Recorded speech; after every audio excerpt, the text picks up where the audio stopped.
Bonjour à tous et bienvenue dans cette nouvelle vidéo. Nous allons voir comment réaliser un plan de découverte et un diagnostic commercial gagnant qui permet de vendre facilement.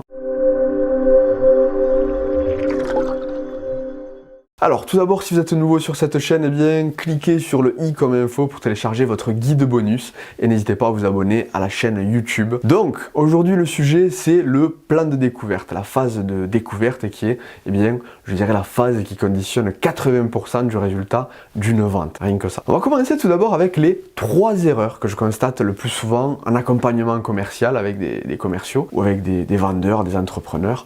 La première de ces erreurs c'est quoi? C'est tout simplement de ne pas avoir pris le temps de dresser un plan de découverte. C'est-à-dire, quelles sont les questions que l'on souhaite poser lorsque l'on se retrouvera en entretien client pour se donner l'occasion d'intéresser, de capter l'attention et de faire mûrir le processus de décision pour que votre prospect vous donne un oui. La plupart des gens que j'accompagne n'ont pas pris le temps ou n'ont pas suffisamment travaillé sur leur plan de découverte. Deuxième erreur constatée très fréquemment, c'est d'avoir un plan de découverte qui comporte une grande majorité de questions fermées. Des questions qui n'apportent que comme réponse un oui ou un non. Des questions qui ne font pas forcément avancer et pour lesquelles on aura besoin de poser d'autres questions, de relancer, de reformuler pour savoir précisément sur quoi s'appuyer pour déclencher plus de ventes. Troisième erreur, c'est tout simplement de poser des questions, parce qu'on a compris que poser des questions faisait vendre, mais poser des questions pour poser des questions.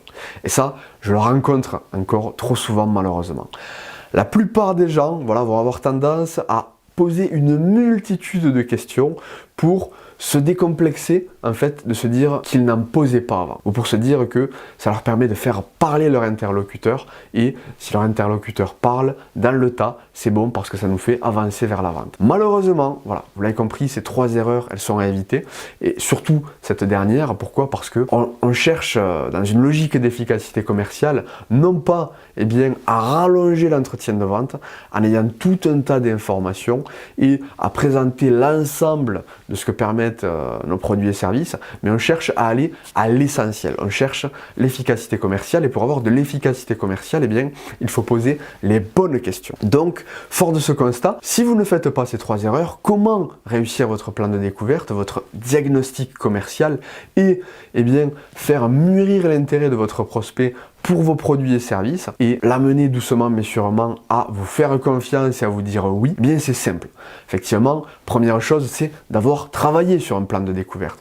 Demandez-vous quelles sont les informations que vous avez besoin d'obtenir, les informations vitales qui vous permettront de mieux présenter vos produits et services, de choisir un angle intéressant qui colle au contexte, aux besoins et aux motivations du client que vous avez en face. Et ça dépend du contexte dans lequel vous vous trouvez. Deuxième point qui est vital dans un plan de découverte, vous l'avez compris, c'est de poser des questions ouvertes. Donc le fait de préparer votre plan de découverte, ça vous permettra justement de filtrer ou de modifier certaines questions que vous auriez eu tendance à poser comme des questions fermées et à les transformer en questions ouverte. Pour cela, vous pouvez utiliser la méthode QQO-QCP. J'ai réalisé une autre vidéo sur le sujet et ça vous permettra d'être sûr que vous posez une question ouverte. Si elle commence par comment, qui, quand, où, combien, pourquoi. Maintenant, quand vous avez dans cette logique de préparation travaillé votre plan de découverte, charge à vous de filtrer, d'élaguer pour ne garder que les questions qui sont les plus pertinentes, celles qui vous permettront d'obtenir des informations stratégiques sur le contexte de votre prospect, sur le circuit de décision, sur la manière dont les décisions se prennent habituellement, mais également sur pourquoi vous vous retrouvez en face de ce prospect, pourquoi a-t-il besoin de changer sa situation, qu'est-ce qu'il a essayé avant qui ne fonctionnait pas, probablement, et comment il voit les choses à l'avenir, qu'est-ce qu'il aimerait obtenir, pourquoi, pour aller toucher du doigt les motivations. Voilà. C'est toutes ces informations, et là c'est une introduction, mais c'est tout ce type d'informations qu'il vous faut aller chercher. Et pour aller chercher ça, il y a une méthodologie qui est relativement simple, c'est demandez-vous quelles informations vous avez absolument besoin d'avoir avant de présenter vos produits et services. Qu'est-ce que vous avez besoin de savoir pour choisir un ou deux angles d'attaque dans votre présentation, dans votre argumentation commerciale? Et là, si vous êtes dans cette dynamique, croyez-moi, vous allez gagner en efficacité commerciale, vous allez être beaucoup plus efficace que 90% des vendeurs qui se contentent d'improviser et de balancer des questions à leurs clients parce qu'il faut qu'ils posent des questions. Voilà, j'espère que cette vidéo est claire, qu'elle vous permettra de dresser un plan de découverte gagnant et n'hésitez pas à l'optimiser au fur et à mesure en fonction des échanges que vous aurez avec vos clients et en fonction des résultats que ça vous permet d'obtenir. C'est la meilleure manière de progresser. Voilà. J'espère que vous avez aimé cette vidéo. Si c'est le cas, cliquez sur j'aime, cliquez sur partager si vous connaissez des gens qui peuvent en bénéficier pour avoir de meilleurs résultats commerciaux. Et quant à moi, je vous donne rendez-vous dans une prochaine vidéo.